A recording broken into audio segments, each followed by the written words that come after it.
Good morning guys! So ayan, so itutur ko kayo dito sa aking halamanan. Yan, medyo makalat lang. Pero ayan, isa-isahin natin yung ating aglaonema dito. So ayan, so ito medyo maliit pa. Ayan, tricolor po ito. Ayan, may dalawang pots ako. And then meron po tayong ano ba ito?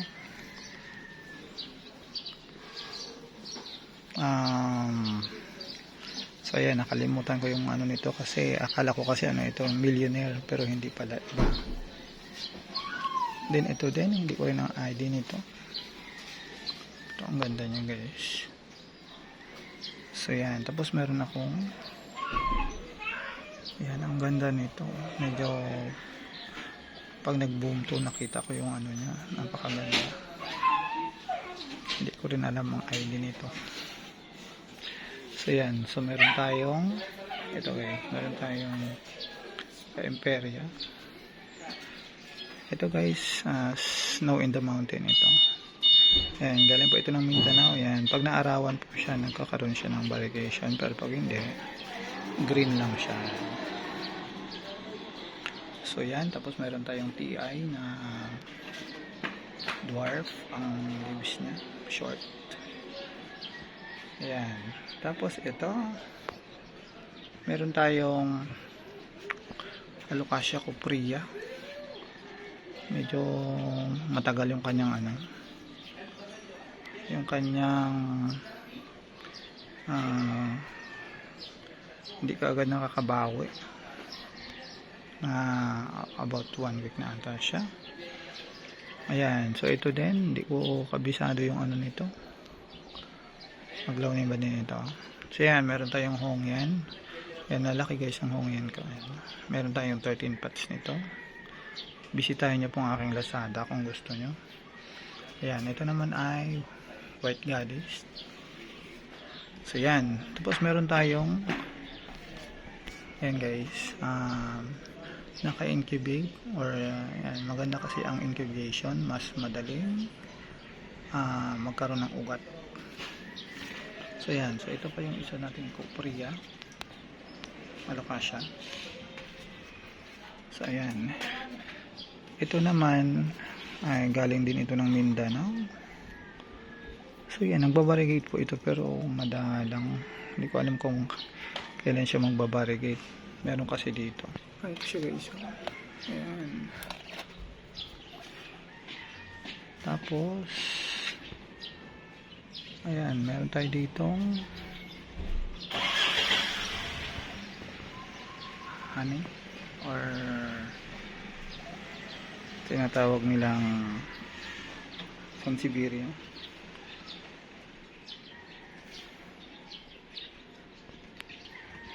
So yun guys, so ito na yung ating mga Hongyan. Ayan, ito naman guys, ayan, nadali ko nung binuksan ko yung box. So ayan, nagkaroon ng sugat. And then medyo hindi ko kaagad nadiligan ito. Karoon siya ng ano, ng natuyo. So nang hina. So yan, tapos ito na guys yung ating mga Hongyan red. Ayan, pwede po yan sa pangregalo nyo sa Valentine.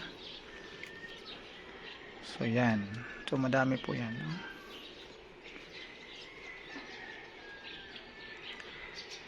So yun guys, tapos meron tayong ito, nakapagparami na ako nito ay ano po yan. So ito guys, namumulaklak din ito. Maganda siya kasi pwede siyang sukulin din ito, pero ganyan siya. So pwede nyo po siyang ipasok sa loob. Dahil paarawan nyo na lang paminsan-minsan. So ito naman guys ang ating kakaano ko lang nito, karipat. So ayan, ayan, pating mix nya. So bagong bago po ito, pero puputulin ko po ito siguro nga dito para magkaroon na siya ng saha.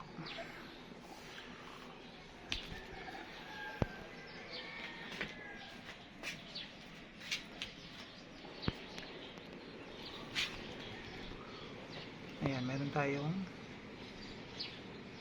ampalaya. Patubo pa lang. Tapos meron tayong bell pepper. So yan guys. At saka ito, black mamba natin cladium, medyo nangayayat siya.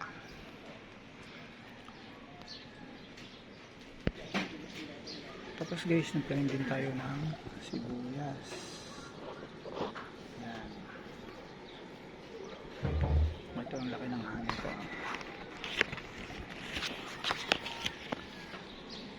Yung Sansevieria natin. Yan. Ito ay aglaw natin ito. So yan. So kung makikita nyo guys, so, meron din tayo dito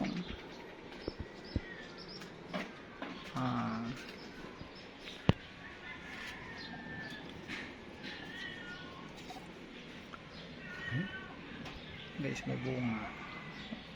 Tatatlo lang yung bunga.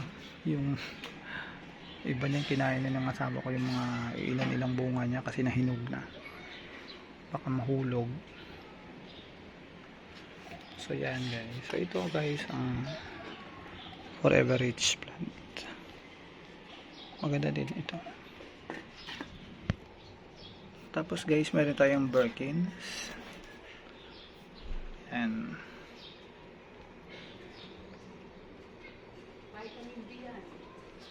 so yan, free lang yan na binigay sa akin ng aking yung seller. Every time na bumibili ako doon, meron akong isang free. So yan din, meron tayo yan, Alocasia amazonica. So yan. So tapos meron tayo ditong ganda na Syngonium. Yan. So ito naman guys ang ating ginayat na coco cubes. So yan. Ang niya. Maganda yung nabili kong coco cubes kasi madali siyang gayatin.